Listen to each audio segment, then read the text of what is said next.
Hi friends, അപ്പം മറ്റൊരു വീഡിയോയിലിട്ട് ഞാൻ വന്നിട്ടുണ്ട്. അപ്പോഴേ നമ്മൾ ഈ വീട്ടമ്മമാർ രാവിലെ എഴുന്നേറ്റ് വരുമ്പോൾ ഭയങ്കര തലവേദനയാണല്ലേ. അപ്പം നിങ്ങളുടെ ആ തലവേദനയൊക്കെ ഒന്ന് കുറച്ചിട്ട് നിങ്ങളുടെ ജോലിയൊക്കെ ഒന്ന് എളുപ്പമാക്കി തരാൻ കുറച്ച് ടിപ്പുമായിട്ടാണ് ഞാൻ വരുന്നത്. അതിന് മുമ്പായിട്ട് എൻ്റെ ചാനൽ ആദ്യമായിട്ടാണ് കാണുന്നതെങ്കിൽ ഒന്ന് കണ്ട് സപ്പോർട്ട് ചെയ്യുക കേട്ടോ. അപ്പോൾ നമുക്ക് വീഡിയോയിലിട്ട് പോകാം.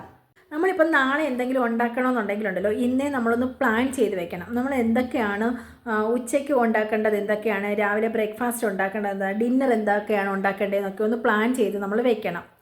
അതുപോലെ തന്നെ ആണെങ്കിൽ വെജിറ്റബിൾസ് ഒക്കെ ഉണ്ടെന്നുണ്ടെങ്കിലോ അതൊക്കെ എല്ലാം ഒന്ന് കട്ട് ചെയ്തിട്ട് അത് ഫ്രിഡ്ജിനകത്തൊന്ന് വെച്ചാൽ മതി. അപ്പം പെട്ടെന്ന് നമ്മുടെ ജോലി അങ്ങ് നടക്കും. അതുപോലെ തന്നെ ഫിഷൊക്കെ ഉണ്ടെങ്കിൽ അത് കട്ട് ചെയ്ത് ക്ലീൻ ചെയ്ത് ഫ്രിഡ്ജിനകത്ത് വെക്കുവാണെങ്കിലും അങ്ങനെ നമ്മുടെ ജോലികൾ പെട്ടെന്ന് നടക്കും. അതുപോലെ തന്നെ പാചകം ചെയ്യാനൊക്കെയുള്ള ഈ മസാലകളൊക്കെ നമ്മൾ ഒന്ന് പൊടിച്ചിട്ട് അത് ടിന്നിനകത്ത് നമുക്ക് സൂക്ഷിച്ച് വെക്കാം. അതാകുമ്പം പെട്ടെന്ന് മസാലയൊന്നും എടുത്ത് പിന്നെ പൊടിച്ച് ചെയ്യേണ്ട കാര്യമില്ലല്ലോ. അതുപോലെ തന്നെ തേങ്ങയൊക്കെ ഉണ്ടെങ്കിലുണ്ടല്ലോ, അതെല്ലാം ചിരവിയിട്ട് അത് ഞാൻ അങ്ങനെയാണ് ചെയ്യുന്നത്.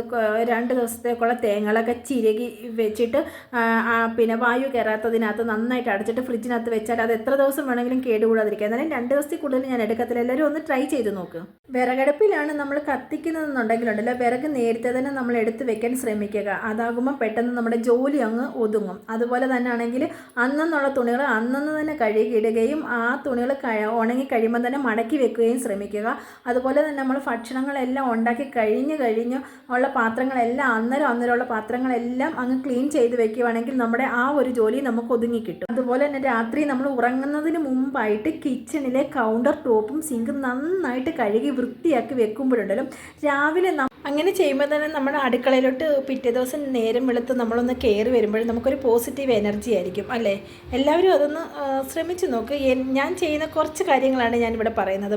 അതുപോലെ തന്നെ നമ്മൾ തുണി മടക്കി വെക്കുന്നത്, നമ്മൾ എവിടെയെങ്കിലും പോകുന്ന സമയങ്ങളിൽ മാക്സിമം നമ്മൾ തുണി തേക്കാനൊന്നും നിൽക്കാതെ ഒരാഴ്ച ഇടവിട്ട് നമ്മൾ തുണിയൊക്കെ അത്യാവശ്യം തുണികളൊക്കെ ഒന്ന് തേച്ച് വൃത്തിയായിട്ട് നമ്മൾ അലമാരിക്കകത്തൊക്കെ ഒന്ന് അടുക്കി വെക്കുവാണെങ്കിൽ അലമാരി തുറക്കുമ്പോൾ തന്നെ നമുക്കൊരു ഒരു പ്രത്യേക ഒരു ഫീലിംഗ് ഉണ്ട്. കാരണം നമ്മൾ ഇങ്ങനെ ചില അലമാരികളൊക്കെ ഇങ്ങനെ തുറന്നു വരുമ്പോഴേ തന്നെ എല്ലാം കൂടെ കൂട്ടം കൂടിയിരുന്ന് എല്ലാം കൂടെ മറിഞ്ഞ് മണ്ടയ്ക്കൊന്ന് താഴെ വീഴുമ്പോൾ തന്നെ ആരെങ്കിലും നമ്മുടെ വീട്ടിലോട്ട് കയറി വരുമ്പം തന്നെ അതൊരു ബുദ്ധിമുട്ട്. അതുപോലെ തന്നെ രാവിലെ നമ്മൾ എഴുന്നേറ്റ് കഴിയുമ്പോൾ തന്നെ നമ്മൾ കിടക്കുന്ന ബെഡെല്ലാം വൃത്തിയായിട്ട് വിരിച്ച് നല്ല അടിപൊളിയായിട്ട് ബെഡ്ഷീറ്റൊക്കെ വിരിച്ച് ഇടുവാണെന്നുണ്ടെങ്കിലും അങ്ങനെ അങ്ങ് ശീലിക്കണം കേട്ടോ. അല്ലാതെ എല്ലാം കൂടെ അടിച്ച് വരും. നമ്മളിപ്പോൾ എല്ലാവരും കൂടെ ആയിരിക്കും കിടക്കുന്നതെങ്കിൽ എന്തായാലും കിടന്ന് കഴിഞ്ഞ് എണ്ണിക്കുമ്പോൾ അതെല്ലാം വെറും അളുമ്പായിട്ടായിരിക്കും കിടക്കുന്നത്. അതെല്ലാം ഒന്ന് ജസ്റ്റ് ഒന്ന് ക്ലീനാക്കി വെച്ച് എണ്ണിക്കുകയാണെന്നുണ്ടെങ്കിൽ അത് അടിപൊളിയായിരിക്കും കേട്ടോ. എല്ലാവരും എണ്ണിച്ച് കഴിയുമ്പോൾ ആ ഒരു ജോലിയും കൂടെ വേഗം. അതുപോലെ തന്നെ ചെരുപ്പുകൾ, നമ്മളിടുന്ന ചെരുപ്പുകൾ വാരി വലിച്ച് അവിടെ ഇവിടെയൊക്കെ ഇടാതെ കണ്ട്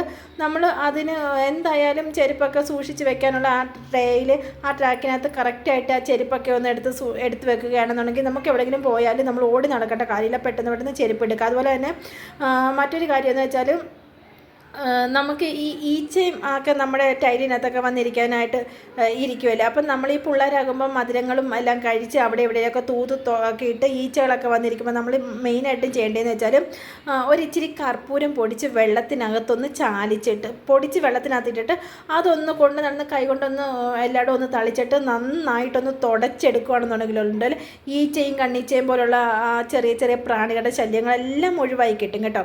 അതുപോലെ തന്നെ മാക്സിമം കൊതുകിൻ്റെ ശല്യം വരെ മാക്സിമം ഒഴിവാക്കിയിട്ട് ഞാൻ മാക്സിമം ഇവിടെ ചെയ്യുന്ന ഒരു കാര്യമാണ്. ആഴ്ചയിൽ ഒരു വട്ടമൊക്കെ ചെയ്യുന്ന കാര്യമാണ് കേട്ടോ.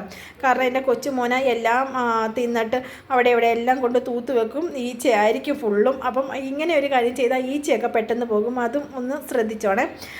അതുപോലെ തന്നെ മറ്റൊരു കാര്യം എന്ന് വെച്ചാൽ ഈ നമ്മൾ ആഴ്ചയിൽ ഒരു വട്ടമെങ്കിലും നമ്മൾ നമ്മുടെ റൂമും അതുപോലെ തന്നെ നമ്മുടെ ഹാളും എല്ലാം ഈ ചെലന്തി വല എന്നൊക്കെ പറയുമല്ലോ. നിങ്ങളുടെ നാട്ടിൽ എന്താ പറയുന്നതെന്നൊന്ന് കമൻറ്റ് ചെയ്തേക്കണം.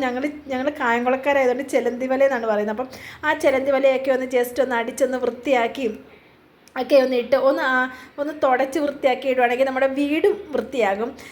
പിന്നെ പരിസരം പിന്നെ ഞാൻ പറയുന്നില്ല. അപ്പം ഇത്രയൊക്കെ കാര്യങ്ങൾ ചെയ്താൽ തന്നെ നമ്മുടെ വീട്ടിലൊരു അടുക്കും ചിട്ടയൊക്കെ വരും. നമുക്ക് നമ്മുടെ വീട്ടിലോട്ട് പെട്ടെന്ന് ഒരാൾ കയറി വരുമ്പോൾ ഓടിപ്പോയി നമുക്കെല്ലാം ഒന്ന് വൃത്തിയാക്കേണ്ട കാര്യങ്ങളില്ല. ഇത് തന്നെ നമ്മൾ ഡെയിലി നമ്മൾ ചെയ്ത് വരുമ്പം തന്നെ നമ്മൾ സെറ്റാകും. പിന്നെ എന്താ പറയുകയെന്ന് വെച്ചാൽ ആരെങ്കിലും വന്ന് കണ്ടാലും വൃത്തിയില്ലാത്ത വീടാണെന്നൊന്നും ആരും പറയത്തില്ല. അപ്പോൾ എല്ലാവരും ഒന്ന് ഫോളോ ചെയ്ത് നോക്ക്. ഞാൻ ചെയ്യുന്ന കുറേ ടിപ്പുകൾ ഇതൊക്കെയാണ്. അപ്പോൾ നിങ്ങളൊന്ന് ഫോളോ ചെയ്ത് നോക്ക്.